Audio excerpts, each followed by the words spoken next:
നമസ്കാരം. Velu ബാലകൃഷ്ണനാണ്, company secretary. C എസിൻ്റെ June 2026 exam ഞെത്തി. എല്ലാ കുട്ടികളും പ്രിപ്പറേഷൻ്റെ ആ ഒരു തിരക്കിലാണെന്ന് എനിക്കറിയാം. എങ്കിലും എക്സാമിന് മുമ്പായിട്ട് ചെറിയൊരു സജഷൻസ് പറയാമെന്ന് വെച്ചിട്ടാണ് ഈ വീഡിയോ. കുട്ടികളെ, നിങ്ങളിപ്പോൾ എല്ലാ പേപ്പറും എക്സിക്യൂട്ടീവിൽ ഏതെങ്കിലും ഗ്രൂപ്പ് എഴുതുന്ന ഒരു ഗ്രൂപ്പോ 2 ഗ്രൂപ്പ് എഴുതുന്ന കുട്ടികളും, അതുപോലെ തന്നെ പ്രൊഫഷണൽ പ്രോഗ്രാമിൻ്റെ ഗ്രൂപ്പ്സ് എഴുതുന്ന കുട്ടികളും ഒരു ഇതൊക്കെ പ്രിപ്പറേഷൻസ് കഴിഞ്ഞ് കാണും. കാരണം ഇനിയിപ്പോൾ ഓൾമോസ്റ്റ് കുറച്ച് ദിവസം കൂടെ ഉള്ളൂ. അപ്പോൾ വിൽസാറിന് പറയാനുള്ള 1-2 കാര്യങ്ങൾ പറയാം. ഒന്ന്, എയിമിങ് പെർഫെക്റ്റ്നെസ് ഇസ് മാഡ്നസ്. അതായത് എല്ലാം പഠിച്ചാൽ മാത്രമേ ഞാൻ എക്സാം എഴുതാൻ പോകൂ എന്നൊരു തോന്നൽ ആദ്യമേ മാറ്റിവെക്കുക. പരമാവധി പഠിക്കാൻ പറ്റുന്ന ലെസൺസ് പഠിക്കുക. നേരത്തെ പല വീഡിയോയിലും പറഞ്ഞിട്ടുള്ള പോലെ സ്കാനേഴ്സും ഗൈഡ് ലൈൻസ് ആൻസറും നോക്കി പരമാവധി ക്വസ്റ്റ്യൻ പേപ്പേഴ്സ് പ്രാക്ടീസ് ചെയ്തിട്ട് പോവുക. അപ്പൊ എല്ലാ ഏരിയയും കവർ ചെയ്യാൻ പറ്റിയില്ല, 100% സിലബസും കവർ ചെയ്യാൻ പറ്റിയില്ല, സ്റ്റഡി മെറ്റിലെ മുഴുവൻ ഏരിയയും കവർ ചെയ്യാൻ പറ്റിയില്ല എന്നൊരു പേടി അല്ലെങ്കിൽ അത്തരം ഒരു അപ്രിഹെൻഷൻ വേണ്ട. കാരണം നമുക്ക് ഒരിക്കലും തന്നെ ഒരു പ്രൊഫഷണൽ എക്സാമിന് എല്ലാ ചാപ്റ്റേഴ്സും ഒരുപോലെ തന്നെ കവർ ചെയ്ത് കൊണ്ടുപോകാൻ പറ്റിയെന്ന് വരത്തില്ല. അതുകൊണ്ട് തന്നെ അത്രത്തോളം പെർഫെക്റ്റ്നെസ് വേണ്ട. ഒരുവിധം നിങ്ങൾ കവർ ചെയ്തിട്ടുള്ള ഇമ്പോർട്ടൻ്റ് ആയിട്ടുള്ള എല്ലാ ഏരിയസും കവർ ചെയ്തിട്ടുണ്ടെങ്കിൽ ധൈര്യമായിട്ട് പരീക്ഷ എഴുതണം. പൊതുവേ കുട്ടികൾ എല്ലാ ഏരിയയും കവർ ചെയ്തില്ല, പ്രിപ്പറേഷൻ ശരിയായില്ല, അതുകൊണ്ട് ഇപ്രാവശ്യം എക്സാം എഴുതുന്നില്ല എന്നൊരു തീരുമാനങ്ങൾ എടുക്കാറുണ്ട്. അത്തരം കടുത്ത തീരുമാനങ്ങളുടെ ആവശ്യമില്ല. കാരണം ഒരിക്കലും ഒരു പ്രൊഫഷണൽ എക്സാമിന് ഒരു പെർഫെക്റ്റ്നെസ് മോഡിലോട്ട് പോകരുത്. പരമാവധി ഇമ്പോർട്ടൻ്റ് ആയിട്ടുള്ള എല്ലാ ലെസൺസും പഠിച്ച് പ്രിപ്പയർ ചെയ്തു എന്ന് തോന്നിയാൽ തീർച്ചയായിട്ടും നിങ്ങൾ പരീക്ഷ എഴുതേണ്ടതാണ്. നേരത്തെ പറഞ്ഞതുപോലെ ഗൈഡ് ലൈൻസ് ആൻസർ നോക്കി കുറേയൊക്കെ ക്വസ്റ്റ്യൻസ് പ്രിപ്പയർ ചെയ്തിട്ടുണ്ട്. സ്റ്റഡി മെറ്റിലുള്ള ഇമ്പോർട്ടൻ്റ് ആയിട്ടുള്ള ഒരുപാട് ചാപ്റ്റേഴ്സ് നമ്മൾ കവർ ചെയ്തിട്ടുണ്ടെന്നുണ്ടെങ്കിൽ തീർച്ചയായിട്ടും എക്സാമിനെ സമീപിക്കേണ്ടതാണ്. ഇതാണ് സജഷൻ, ടിപ്പൊന്നുമല്ല, സജഷൻ നമ്പർ 1. സജഷൻ നമ്പർ 2, നിങ്ങൾക്കറിയാലോ ഇനിയിപ്പോ ഒരു കുറച്ച് ദിവസമേ ഉള്ളൂ. പുതിയ ചാപ്റ്റേഴ്സോ അല്ലെങ്കിൽ പുതിയ ഏരിയാസ് ഒക്കെ എടുക്കാതിരിക്കുന്നതാണ് നല്ലത്. ഓൾറെഡി പഠിച്ചിട്ടുള്ള ഇമ്പോർട്ടൻ്റ് ആയിട്ടുള്ള ഏരിയാസ് റിവൈസ് ചെയ്യേണ്ട സമയമാണ് ഇപ്പോൾ. അല്ലാതെ നമ്മൾ പുതിയൊരു അല്ലെങ്കിൽ ഒരു ക്വസ്റ്റ്യൻ കണ്ടു, ഇത് ചോദിക്കുമ്പോൾ എന്ന രീതിയിൽ പുതിയതൊക്കെ ഒന്ന് നമ്മൾ ഇനി ഒന്ന് പ്രാക്ടീസ് ചെയ്യാൻ ശ്രമിച്ചാൽ, അല്ലെങ്കിൽ നമ്മൾ പുതിയതായിട്ട് പഠിക്കാൻ ശ്രമിച്ചാൽ ചിലപ്പോൾ നമ്മുടെ മനസ്സ് അല്ലെങ്കിൽ നമ്മളെ ഇന്നർ മൈൻഡ് ചിലപ്പോൾ അത് അക്സെപ്റ്റ് ചെയ്യുന്ന വരത്തില്ല. എൻ്റെ അഭിപ്രായത്തിൽ ഇനി അങ്ങോട്ട് എൻ്റെ ഒരു സജഷൻ മാത്രമേ ഉള്ളൂ, പുതിയ ഏരിയാസ് പഠിക്കുന്നതിന് പകരം ഓൾറെഡി പഠിച്ചിട്ടുള്ള ഏരിയാസ് കുറച്ചുകൂടി തറവ് ചെയ്യേണ്ട, റിവൈസ് ചെയ്യേണ്ട സമയമാണിത്. ഇതാണ് സജഷൻ നമ്പർ 2. സജഷൻ നമ്പർ 3, ഞാൻ എപ്പോഴും പറയാറുണ്ട്, നിങ്ങൾ എത്ര തന്നെ പ്രിപ്പയർ ചെയ്താലും, എത്ര തന്നെ നിങ്ങൾ ക്ലാസ് അറ്റൻഡ് ചെയ്തിട്ടുണ്ടെങ്കിലും, എത്ര തന്നെ നിങ്ങൾ എക്സ്പീരിയൻസ് ഉള്ള ആളാണെങ്കിലും, അൾട്ടിമേറ്റ്ലി നിങ്ങൾ എക്സാം ആൻസർ ഷീറ്റിൽ എന്ത് എഴുതുമോ അതിനെ വെച്ച് മാത്രമേ എക്സാമിനെ ഒന്ന് വാല്യൂ ചെയ്യാൻ പറ്റത്തുള്ളൂ. അതുകൊണ്ട് എല്ലാ കാര്യങ്ങളും വന്നു നിൽക്കുന്നത് ദ കൾമിനേഷൻ പോയിന്റ് എന്ന് പറയുന്നത് how do you present in the examination answer sheet എന്നുള്ള.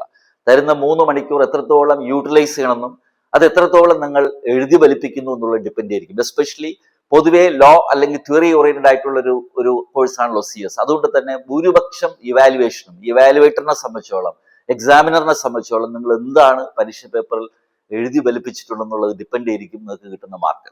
അപ്പൊ എന്റെ 3ാമത്തെ സജഷൻ എക്സാം പ്രസന്റേഷനാണ്. കുട്ടികളെ, കുറച്ച് സജഷൻസ് പറയാം. ഇതെന്റെ വ്യക്തിപരമായ സജഷൻസ് ആണ്, നിങ്ങൾക്കത് ഡിഫർ ചെയ്യാം. ഇതെന്റെ ഒരു വ്യക്തിപരമായ ഒരു സജഷനാണ്, ഇത്രയും വർഷത്തെ പഠിപ്പിച്ച എക്സ്പീരിയൻസ് വെച്ചിട്ട്. അപ്പോ അറ്റ് ദ എക്സാം ഹാൾ അഥവാ എക്സാം എഴുതുമ്പോൾ എന്ത് ചെയ്യാം, എങ്ങനെ ഇമ്പ്രൂവ് ചെയ്യാം, അതിൻ്റെ അകത്തുള്ള സബ് പോയിന്റ് 1 എന്ന് പറയുന്നത് എപ്പോഴും കോൺഫിഡന്റ് ആയിട്ടുള്ള, ആൻസർ അറിയാമെന്ന് ഉറപ്പായിട്ടുള്ള, പഠിച്ചിട്ടുണ്ടെന്ന് ഉറപ്പായിട്ടുള്ള ഏരിയയിൽ ആദ്യത്തെ 1-2 ആൻസേഴ്സ് എഴുതുക. ഫോർ എക്സാമ്പിൾ, ക്വസ്റ്റ്യൻ പേപ്പർ കിട്ടുമ്പോൾ എല്ലാ കുട്ടികളും ആദ്യമായി ചെയ്യേണ്ട കാര്യം ക്വസ്റ്റ്യൻ മൊത്തത്തിലൊന്ന് ഒട്ടിച്ച് വായിച്ചു നോക്കുക.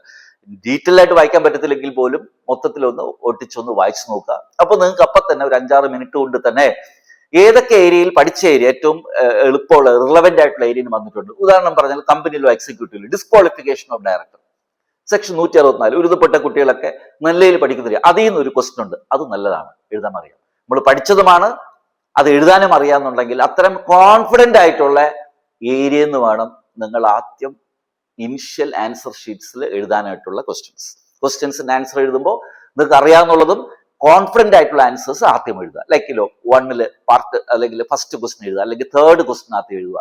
അങ്ങനെ, കാരണം ഒരു എക്സാമിനറിനെ സംബന്ധിച്ചോളം ഒരു വിൻഡോ ആണ് നിങ്ങൾ ആൻസർ ഷീറ്റ്. അത് തുറന്നു നോക്കുമ്പോൾ ആദ്യത്തെ ഇനിഷ്യൽ ആയിട്ടുള്ള 2-3 ആൻസേഴ്സിന്റെ ക്വസ്റ്റ്യന്റെ രീതി, how do you write the answer, ആ എക്സാമിനെ സംബന്ധിച്ചോളം ഭയങ്കര പോസിറ്റീവായിട്ട് തോന്നുകയും കുറച്ചുകൂടി മാർക്ക് ഇടാനും ആ കുട്ടിയെക്കുറിച്ചുള്ള ഇവാലുവേഷൻ നമ്മൾ പറഞ്ഞില്ല ഓപ്പൺ ആവുന്നത് അവിടെ നിന്നാണ്. അതുകൊണ്ട് ഇനിഷ്യൽ ആൻസേഴ്സ് എപ്പോഴും അറിയാവുന്ന കോൺഫിഡന്റ് ആയിട്ടുള്ള ആൻസേഴ്സ് എഴുതാൻ ശ്രമിക്കുക.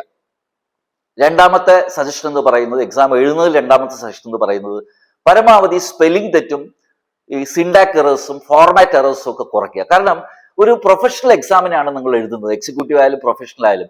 അപ്പോൾ ഞാനാണ് തിരുത്തുകയാണെന്നുണ്ടെങ്കിൽ നിങ്ങൾ അവിടെ ആയിട്ട് സ്പെല്ലിംഗ് തെറ്റ് ചെയ്യുന്നു. ഇനിഷ്യൽ ക്വസ്റ്റ്യനിൽ തന്നെ പാരഗ്രാഫിന്റെ ഫ്രെയിംവർക്ക് ശരിയല്ല, ഒരു ഫ്ലോ ആൻസറിന് കിട്ടുന്നില്ല. നിങ്ങൾ തന്നെ ഒരു കൺഫ്യൂസ്ഡ് രീതിയിലാണ് ആൻസർ എഴുതുകയാണെങ്കിൽ നിങ്ങൾ ആലോചിച്ച് നോക്കൂ, തേർഡ് പാർട്ടി തിരുത്തുമ്പോൾ എങ്ങനെ മാർക്ക് ഇടും, അല്ലെ? അപ്പൊ അതുകൊണ്ട് തന്നെ ഇത്തരം കാര്യങ്ങൾ അവോയ്ഡ് ചെയ്യുക, സ്പെല്ലിംഗ് തെറ്റ് അവോയ്ഡ് ചെയ്യുക, പാരഗ്രാഫ് ഫോർമാറ്റ് ചെയ്യുന്നത് തെറ്റായ രീതിയിലുള്ള അവോയ്ഡ് ചെയ്യുക. നമ്മൾ സിൻഡാക് മേ ഷാൽ മാർക്ക് എഴുതുക. അതുപോലെ തന്നെ ഈ കൺസെപ്ച്വലി തിരുത്തുന്നവർക്ക് പോലും കൺഫ്യൂഷൻ ഉണ്ടാക്കുന്ന രീതിയിൽ എഴുതാതിരിക്കാൻ ശ്രമിക്കുക. പിന്നെ മൂന്നാമത്തെ ടിപ്പ് എന്ന് പറയുന്നത്, നമ്മൾ എപ്പോഴും ആൻസർ ഷീറ്റ് എഴുതുമ്പോൾ നിങ്ങൾക്കറിയാമല്ലോ, ഈ ക്വസ്റ്റ്യൻസിന് നമ്മൾ പൊതുവെ മൂന്നായിട്ട് നമ്മൾ തിരിക്കും. ഒന്ന്, നിങ്ങൾക്ക് നെല്ലിൽ അറിയാന്നുള്ളത്; രണ്ട്, ഒരുവിധം അറിയാന്നുള്ളത്; മൂന്ന്, തീരെ അറിഞ്ഞുകൂടാത്തത്. അപ്പൊ നെല്ലയിൽ അറിയാന്നുള്ളത് ഞാൻ പറഞ്ഞു, സ്വാഭാവികമായിട്ട് നിങ്ങൾ ആദ്യമേ ഹാൻഡ് പിക്ക് ചെയ്ത് എഴുതിയിരിക്കും. ഒന്നാമത്തെ ക്വസ്റ്റ്യൻ, ഏഴാമത്തെ ക്വസ്റ്റ്യൻ, ആറാമത്തെ ക്വസ്റ്റ്യൻ അറിയാന്നുള്ളതൊക്കെ പെട്ടെന്ന് എഴുതിയിരിക്കും, അല്ലെ? സ്വാഭാവികമായിട്ട്. രണ്ടാമത് എടുക്കേണ്ടത്, നമുക്ക് കുറച്ചറിയാന്നുള്ളതായിരിക്കും നമ്മൾ എഴുതുന്നത്. സ്വാഭാവികമായിട്ട് നമ്മൾ അങ്ങനെയാണല്ലോ, ഞാനായാലും അങ്ങനെ എഴുതുള്ളൂ. ഇനി ഏറ്റവും രസകരമായ ഒരു സംഭവം ഈ മൂന്നാമത്തെ കാറ്റഗറിയാണ്. അത് തീരെ അറിയത്തില്ല, നമ്മൾ പഠിക്കാത്തൊരു ചാപ്റ്റർ, നമ്മൾ വിട്ടൊരു ചാപ്റ്റർ. ഇൻവെസ്റ്റിഗേഷൻ ഇൻക്വയറി എന്ന് ചോദിച്ചു, പൊതുവെ കുട്ടികൾ പഠിക്കാത്തതാണല്ലോ. പെനാൽറ്റി പ്രോസിക്യൂഷൻ ചോദിച്ചു. ഫൈനലിലും പ്രൊഫഷണൽ എക്സാമിലും അങ്ങനെ ഉണ്ട്. ഗ്ലോബൽ ആയിട്ടുള്ള ഒത്തിരി CHRD, അതുപോലെ തന്നെ GRI റിപ്പോർട്ടിംഗ്, ഇതുപോലത്തെ കുറച്ച് അഡ്വാൻസ്ഡ് ആയിട്ടുള്ള അല്ലെങ്കിൽ വിദേശ ഫോറിൻ ആസ്പെക്ട്സ്, ഇത് പൊതുവെ കുട്ടികൾ പഠിക്കാറില്ല. അതുപോലെ തന്നെ DPAയിൽ ഉണ്ട്, അഡ്ജുഡിക്കേഷൻ പരമായ കാര്യങ്ങൾ പഠിക്കാറില്ല. അപ്പൊ എല്ലാ പേപ്പറിലും ഇതുപോലെ കുട്ടികൾ പഠിക്കാൻ സാധ്യതയില്ലാത്ത കുറെ ഗ്രേ ഏരിയാസ് എന്ന് പറയും, അത് പൊതുവെ കുട്ടികൾ പഠിക്കാറില്ല. പൊതുവെ എല്ലാ കുട്ടികളും അല്ല, പൊതുവെ കുട്ടികൾ പഠിക്കാറില്ല. അപ്പൊ സ്വാഭാവികമായിട്ടും അതിൽ നിന്നും ഒരു ചോദ്യം, ഒരു ജങ്ക് ഓഫ് ക്വസ്റ്റ്യൻസ് വരും. അപ്പോൾ ഈ മൂന്നാമത്തെ കാറ്റഗറിയായ തീരെ അറിഞ്ഞുകൂടാത്ത ക്വസ്റ്റ്യൻസ് വരുമ്പോൾ പൊതുവെ കുട്ടികൾ ചെയ്യുന്നത് അപ്പാടെ അങ്ങ് വിട്ടിട്ട് വരും. കണ്ടിട്ടില്ല, കുട്ടികൾ പറയത്തില്ല ഞാൻ 70 എഴുതി, 76 മാർക്കിന് എഴുതി, 80 മാർക്കിന് എഴുതി. ഇത് ചെയ്യുന്നത് ശരിയല്ല. കാരണം നിങ്ങൾ അറിയാലോ, അതായത് നിങ്ങൾക്ക് തീർച്ചയായിട്ടും നിങ്ങൾക്കറിയാം, നിങ്ങൾ എപ്പോഴും അപ്രോച്ച് ചെയ്യുന്ന ABC മോഡൽ, അതായത് ഏറ്റവും അറിയാവുന്ന ആദ്യം എഴുതും, കുറച്ച് ഗ്രേ ആയിട്ടുള്ള എടുത്ത് എഴുതും, തീരെ ഗ്രേ ആയിട്ടുള്ള വിട്ടിട്ട് വരും. ഇത് തെറ്റായ ഒരു മാർഗമാണ്. കാരണം 76 മാർക്കിന് എഴുതിയാൽ നിങ്ങൾക്ക് 76 മാർക്കിന്റെ വാല്യൂ ചെയ്ത മാർക്കേ കിട്ടുള്ളൂ. അത് ചിലപ്പോൾ 46 ഓ 50 ആവും. പക്ഷെ 100 എഴുതിയാൽ അതിനായിട്ടും സാധ്യത കൂടുതല. അതായത് സാർ എന്താ ഉദ്ദേശിച്ചെന്ന് വെച്ചാൽ, തീരെ അറിഞ്ഞുകൂടാത്ത ഗ്രേ ഏരിയയിൽ പോലും പരമാവധി ഓർത്തു നോക്കി അറിയാൻ പറ്റുന്ന രീതിയിൽ എന്തെങ്കിലും എഴുതാന്നല്ല സാർ ഉദ്ദേശിച്ചത്, അതുമായിട്ട് റിലവന്റ് ആയിട്ടുള്ള കാര്യങ്ങൾ എഴുതാൻ ശ്രമിക്കുക. ഫോർ എക്സാമ്പിൾ, സെബിയുടെ അഡ്ജുഡിക്കേഷൻ ചോദിച്ചു. ഞാനൊരു ഫൈനലിന്റെ എക്സാമ്പിൾ, പ്രൊഫഷൻ സെബി അഡ്ജുഡിക്കേഷൻ എന്നൊക്കെ അറിയാം. സെബിയുടെ കോമ്പൗണ്ടിങ് ഉണ്ട്, അത് നമ്മളെ കംപ്ലയൻസ് മാനേജ്മെന്റിലുണ്ട്. പൊതുവെ സെബി കോമ്പൗണ്ടിങ് പൊതുവെ കുട്ടികൾ പഠിക്കത്തില്ലായിരിക്കാം പൊതുവെ, പക്ഷെ കമ്പനീസ് ആക്ടിൽ പഠിച്ചിട്ടുണ്ട്. അപ്പൊ ഇവിടെ വരുമ്പോ നമ്മൾ മൊത്തത്തിൽ ആ ക്വസ്റ്റ്യൻ 4 മാർക്കിന്റെയോ 5 മാർക്കിന്റെയോ ക്വസ്റ്റ്യൻ വിട്ടിട്ട് വന്നാൽ അവിടെ 1 മാർക്ക് പോലും ഇടാനുള്ള സാധ്യത നിങ്ങൾ എക്സാമിനറിന് കൊടുക്കുന്നില്ല. മറിച്ച് കമ്പനീസ് ആക്ടിൽ ഒരു പ്രൊവിഷൻ കോട്ട് ചെയ്ത്, എന്നാൽ ലിസ്റ്റഡ് കമ്പനി ആവുമ്പോൾ സെബിയിൽ ഇങ്ങനെയാണെന്ന് പറയുകയും, സെബിയിലും ഇതുപോലെ കോമ്പൗണ്ടിങ്ങിന്റെ പ്രൊവിഷൻ ഉണ്ടെന്നും, കോമ്പൗണ്ട് ചെയ്താലുള്ള അഡ്വാൻറ്റേജ് എന്താണെന്നും, കോമ്പൗണ്ട് ചെയ്യുമ്പോൾ ഫർദർ പ്രോസിക്യൂഷൻ എടുക്കാൻ പാടില്ല എന്നും എന്നുള്ള കോമൺ ആയിട്ടുള്ള ചില കാര്യങ്ങൾ ലിസ്റ്റഡ് കമ്പനിക്ക് വേണ്ടി സെബിയുടെ ലോയെ ബേസ് ചെയ്തിട്ട് എഴുതിയാൽ പോലും ഒരു പക്ഷേ 1 മാർക്കോ 1/2 മാർക്കോ 1.5 മാർക്കോ കിട്ടാം. ഞാൻ പറഞ്ഞ മനസ്സിലായി. അപ്പാടെ വിടുന്നതിനെക്കാട്ടിലും കുറച്ച് ജേർണലിസ്റ്റിക് ആയിട്ടുള്ള പോയിന്റ് പരമാവധി എഴുതി വെച്ച് നോക്കുക. കാരണം ഒരു എക്സാമിനറിന് you should give opportunity to give mark. അപ്പൊ ഈ ഒരു ക്വസ്റ്റ്യൻ തിരുത്തുന്ന ഒരു പക്ഷെ ഞാനാണെങ്കിൽ പോലും 1/2 മാർക്ക് ഇടും, അല്ലെങ്കിൽ 1 മാർക്ക് ഇടും, ചിലപ്പോൾ ശരിയുമായിരിക്കും 1.5 മാർക്ക് ഇടും. ഈ 1/2 മാർക്കും 1 മാർക്കും 1.5 മാർക്കും ആണ് നിങ്ങൾ അഗ്രിഗേറ്റിൽ കൊണ്ടെത്തിക്കുന്നുള്ള കാര്യം മറക്കരുത്. നിങ്ങൾക്കറിയാമോ, ഇന്ത്യയിൽ ഏറ്റവും കൂടുതൽ ആൾക്കാർ തോൽക്കുന്നത് ഗ്രൂപ്പ് അഗ്രിഗേറ്റ് കിട്ടാതെയാണ്. ഇന്ത്യയിലൊക്കെ ഒരുപാട് പാസ്സായി. എന്താ അഗ്രിഗേറ്റ് കിട്ടാത്തത്? 1, 2, 3, 4, 5 ഈ മാർക്കുകൾ കൂട്ടുമ്പോഴാണ് ഈ അഗ്രിഗേറ്റ് വരുന്നത്. അപ്പൊ അങ്ങനെ അപ്പാടെ എഴുതാതെ വന്നു കഴിഞ്ഞാൽ എവിടെ മാർക്ക് ഇടും? അതുകൊണ്ട് എല്ലാ പേപ്പറിലും it's my suggestion, my dear students, please attempt all questions. 100% മാർക്കിന് നിങ്ങൾ ആൻസർ ഷീറ്റിൽ അറ്റൻഡ് ചെയ്തിട്ടേ ഹോളിൽ നിന്ന് പുറത്തു വരാൻ പാടുള്ളൂ. ഞാൻ നേരത്തെ പറഞ്ഞു, എല്ലാവർക്കും എല്ലാം അറിയണമെന്നില്ല. ഗ്രേ ക്വസ്റ്റ്യൻസ് ഉണ്ടാവും. നിങ്ങൾക്ക് അറിഞ്ഞോളത്തുണ്ടെങ്കിൽ പോലും ഒരു രീതിയിൽ അറിയാത്തത് ചോദിക്കത്തില്ലല്ലോ, അല്ലെ? റോക്കറ്റ് കാര്യങ്ങളൊന്നും ചോദിക്കത്തില്ലല്ലോ. എന്തായാലും നിങ്ങൾക്ക് അറിയുന്ന കാര്യങ്ങളും കുറച്ച് ഇതൊക്കെ കാര്യങ്ങളെ ചോദിക്കും. നമ്മുടെ എക്സിക്യൂട്ടീവ് എക്സാമ്പിൾ പറയാം, എന്റെ ടോപ്പിക് എന്ന് പറയാം. ഈ ഡിവിഡന്റ് ചാപ്റ്റർ ഉണ്ട്. പൊതുവെ കുട്ടികൾ വലിയ ചാപ്റ്ററാണ്, തുടക്കത്തിൽ പഠിച്ച് അതിന്റെ ടൈം പീരീഡും കാര്യങ്ങളും ഇൻഡിവിഡന്റ് പഠിച്ചു അവസാനം കിടക്കുന്ന ഒരു ഏരിയയാണ് investor education protection fund, IEPF. പൊതുവെ കുട്ടികൾ പഠിക്കാത്ത ഏരിയ. അപ്പോൾ സ്വാഭാവികമായിട്ട് IEPF എന്നൊരു ചോദ്യം ചോദിച്ചു. ഡിവിഡന്റ് ചാപ്റ്റർ നമ്മൾ പഠിച്ചതാട്ടോ, പക്ഷെ IEPF നമ്മൾ പഠിച്ചില്ല. ഇൻവെസ്റ്റർ എഡ്യൂക്കേഷൻ പ്രൊട്ടക്ഷൻ ഫണ്ട് അറിഞ്ഞുകൂടാ. അതിനെക്കുറിച്ച് 4 മാർക്ക് ചോദിച്ചു. എന്താ ചോദിച്ചിരിക്കുന്നത്? What are the funds four which the IPF fund is been utilised എന്നൊരു ചോദ്യം ചോദിച്ചു. ഞാൻ ചോദിക്കട്ടെ, നിങ്ങൾക്ക് അറിയത്തില്ലേ ഇൻവെസ്റ്റർ പ്രൊട്ടക്ഷൻ എന്താണെന്ന്? അത് അപ്പാടെ വിട്ടിട്ട് വരണോ 4 മാർക്കിന്? വേണ്ടല്ലോ, എഴുതിക്കൂടെ? മിനിസ്ട്രി ഓഫ് കോർപ്പറേറ്റ് അഫയേഴ്സ് ഒത്തിരി ഇനിഷ്യേറ്റീവ്സ് എടുക്കുന്നുണ്ട്, അവയർനെസ്സിന് വേണ്ടിയും ഇൻവെസ്റ്റർ പ്രൊട്ടക്ഷന് വേണ്ടിയും എടുക്കുന്നുണ്ട്. ഈ ഫണ്ട് ഇത്തരം കാര്യങ്ങൾക്ക് വേണ്ടി യൂസ് ചെയ്യുമെന്നും ഡിവിഡൻഡ് 7 വർഷം വരെ കൊടുക്കാതിരിക്കുന്ന ഡിവിഡൻഡ് 7 വർഷവും 37 ദിവസം കൊടുക്കാതിരിക്കുന്ന എമൗണ്ട് വന്നിട്ട് ഈ ഫണ്ടിലോട്ടാണ് വരുന്നത് എന്ന് പറഞ്ഞ് എഴുതണം. So you are giving an opportunity to the examiner to at least give you a half to 1 marks. And mind you, these marks will decide whether you will pass the aggregate or not. അപ്പൊ അതുകൊണ്ട് what is my suggestion is, please attend all questions 100% so that you will get opportunity. ഇത് പാസ്സാവാനുള്ള opportunity, aggregate എടുത്ത് പാസ്സാവാനുള്ള opportunity comparatively കുറച്ച് കൂടുതൽ. ഇത്രയും കാര്യങ്ങൾ പറയാനാണ് sir ഇന്ന് ഈ അവസാന നിമിഷം, പരീക്ഷയുടെ അവസാന നിമിഷം ഈ വീഡിയോ കൊണ്ടുവന്നത്. ഞാൻ പറഞ്ഞതറിയായിരിക്കും അല്ലെ? 1, പെർഫെക്റ്റ്നെസ് വിചാരിക്കരുത്. ചില ചാപ്റ്റേഴ്സ് വിട്ടാൽ കുഴപ്പമില്ല, പഠിച്ചത് നല്ല രീതിയിൽ പഠിച്ചിട്ട് പോകാം. 2, പുതിയ ഏരിയ ഇനി അങ്ങോട്ട് പഠിക്കാതിരിക്കാൻ നോക്കുക. കാരണം ഇപ്പോൾ കുറച്ച് ദിവസമേ ഉള്ളൂ, തലയിൽ കയറത്തില്ല. ചിലർക്ക് പറ്റുമായിരിക്കും, പൊതുവെ എൻ്റെ സജഷനാണ്. 3, പരീക്ഷ ഹാളിൽ നിങ്ങൾ എങ്ങനെ പ്രസന്റ് ചെയ്യും. എന്താ ഞാൻ പറഞ്ഞ, എളുപ്പമുള്ള അറിയാന്നുള്ള ക്വസ്റ്റ്യൻസ് ആദ്യം എഴുതുക, അടുത്ത് കുറച്ചറിയാന്നുള്ള അടുത്ത് എഴുതുക, പിന്നെ 3ാമത് കിടക്കണം തീരെ അറിഞ്ഞുകൂടാത്തത്. അങ്ങനെ വന്നാൽ അത് എഴുതാതെ വരരുത്, മറിച്ച് പരമാവധി ജനറൽ ടോപ്പിക്സ് വെച്ചും അതിന്റെ റിലേറ്റഡ് ആയിട്ടുള്ള ആൻസേഴ്സ് എങ്കിലും എഴുതാൻ ശ്രമിക്കുക. സോ ദാറ്റ് എക്സാമിനറിന് മാർക്ക് ഇടാനുള്ള ഓപ്പർച്യൂണിറ്റി വരും. കാരണം അഗ്രിഗേറ്റ് ആണ് CS, CA, CMA കോഴ്സിന്റെ ഏറ്റവും വലിയൊരു ക്രക്സ് എന്ന് പറയുന്നത്. അതിനുള്ള ഓപ്പർച്യൂണിറ്റി നിങ്ങൾ എക്സാമിനറിന് കൊടുക്കണം. ഓക്കെ, ഇനി കോമൺ ആയിട്ടുള്ള 1-2 കാര്യങ്ങളോട് പറയാം. പരീക്ഷ എഴുതിയിട്ട് പൊതുവെ കുട്ടികൾ ചെയ്യുന്ന ഒരു കാര്യം, ഫോർ എക്സാമ്പിൾ എൻ്റെ പ്രൊഫഷണലിൻ്റെ പറയാം, ESG എൻ്റെ ഓർഡർ ആണെന്നാണ് ഞാൻ മനസ്സിലാക്കുന്നത്. എക്സാമിലും ESG എഴുതിയിട്ട് വന്നു, ഭയങ്കര വോളിയം ആണെന്ന് വെക്കുക. അതിനെ വീട്ടിൽ കൊണ്ടുവന്ന് ക്വസ്റ്റ്യൻ എടുത്ത് വെച്ച് ആൻസർ എടുത്ത് വെച്ച് നോക്കുക, സാറിന്റെ നോട്ട് എടുത്ത് വെച്ച് നോക്കുക, കമ്പയർ ചെയ്യുക. ഇത്തരം കാര്യങ്ങൾ ചെയ്ത് അയ്യോ എഴുതിയില്ലല്ലോ, GRI റിപ്പോർട്ടിംഗ് എഴുതിയില്ലല്ലോ, CSR എഴുതിയില്ലല്ലോ, അതല്ലെങ്കിൽ ബോർഡ് കോമ്പോസിഷൻ, റിസ്ക് മാനേജ്മെന്റ് എഴുതിയില്ലല്ലോ, ഇത്തരം കാര്യങ്ങൾ അനലൈസ് ചെയ്യുന്നത് നല്ലതല്ല. ഒരു ക്വസ്റ്റ്യൻ, അതായത് ഒരു പരീക്ഷ കഴിഞ്ഞാൽ വീട്ടിൽ വന്നാൽ പിന്നെ അത് മറക്കുക. അതിൽ കയറി ഒരു അനലൈസ് ചെയ്ത് അതിലൊരു വിക്ടിം റോൾ ചെയ്ത് അയ്യോ ഞാൻ എഴുതിയില്ലല്ലോ എന്നൊക്കെ പറഞ്ഞ് രീതിയിലുള്ള ഒരു സെന്റിമെന്റ്സും ഇമോഷണൽ അറ്റാച്ച്മെന്റ്സും ആ ക്വസ്റ്റ്യൻ പേപ്പറിനോട് വേണ്ട.